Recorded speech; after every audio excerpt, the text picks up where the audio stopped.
আমরা কি রাজনীতির লোক, আমরা কি কোনো দলের লোক? আমরা সাধারণ শিক্ষার্থী, আমরা কেন দাঁড়াতে পারবো না? আমাদের দাঁড়ানোর স্বাধীনতা অবশ্যই আছে, তাই নয় কি? আর যেখানে এত বছর পর আমরা আমাদের মুজিবকে আজ অব্দি স্মরণ করতেছি, সেখানে আমাদের কিছুদিন আগে ভাইয়ারা মারা গেল, আমরা কেন স্মরণ করব না? কেন? আপনাদের উচিত, আপনাদের সবার উচিত আমাদের সাথে এসে আপনাদেরও কিছু কর্মসূচি পালন করা। আর এই যে আমরা চাই আপনারা আমাদের সাথে থাকুন, ঠিক আছে?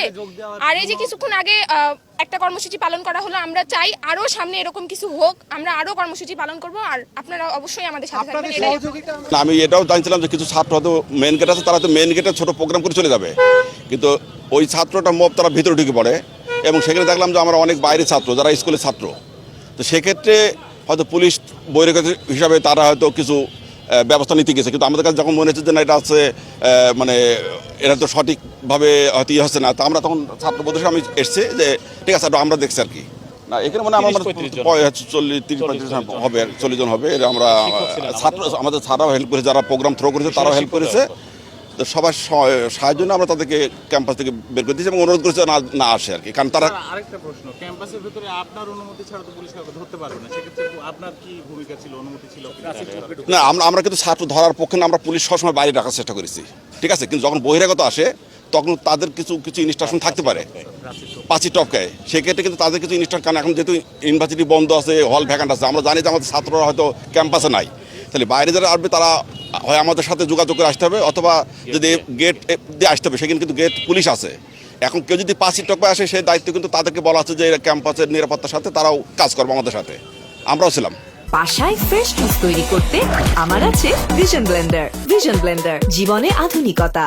ছাত্রদের মুক্তি, ছাত্র জনতার উপর যে গ্রেপ্তারের যে ভয়ানক অত্যাচার চলছে, রাতের বেলা বিভিন্ন বিশ্ববিদ্যালয় খুলে দেওয়ার প্রয়োজন আছে।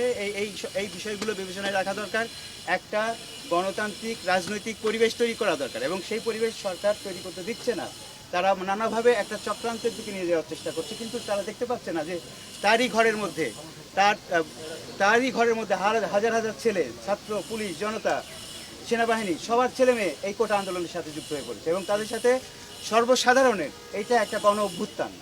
এটা অস্বীকার করার কোনো উপায় নাই। ভারতীয় উপমহাদেশের কিংবা এশিয়াতে এটা একটা গৌরব করার মতো বড় রকমের জন অভ্যুত্থান। সেইটাকে শুধুমাত্র একটা জঙ্গি ন্যারেটিভ, একটা জামাত ইসলামী চক্র বলে চালিয়ে দেওয়ার কোনো উপায় নাই। সরকার সেই দিকে ক্রমাগত যাচ্ছে, এবং আমরা মনে করি এইটা সারা যেতেই থাকবে আমাদের। সেই কারণে এখানকার টাইটেল আপনারা দেখতে পাচ্ছেন যে আমরা এই ছাত্র এবং জনতা, এটা শুধু আপনারা ছাত্র, আপনাদেরকে আশ্রয় দিয়েছে যারা, তারা জনতা, আপনাদের জন্য যারা রাস্তায় নেমেছে তারা জনতা, এবং তারাও নিপীড়িত।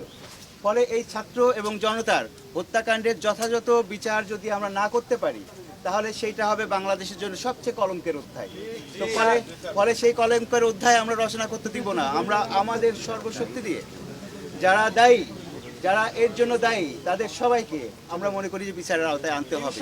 আজকের স্মৃতিচারণের প্রধান উদ্দেশ্য হচ্ছে যে এই যে বৈষম্য বিরোধী যে আন্দোলনটা হইল ছাত্রদেরকে ঘিরে, এবং এই আন্দোলনের মধ্যে যতগুলো ছাত্র শহীদ হয়েছে, যতগুলো ছাত্র মারা গেছে, তাদের তো মানে নর্মালভাবে হত্যা হয় নাই, তাদেরকে নির্মমভাবে হত্যা করা হয়েছে, সেটা পুরো দেশের জনগণ দেখছে।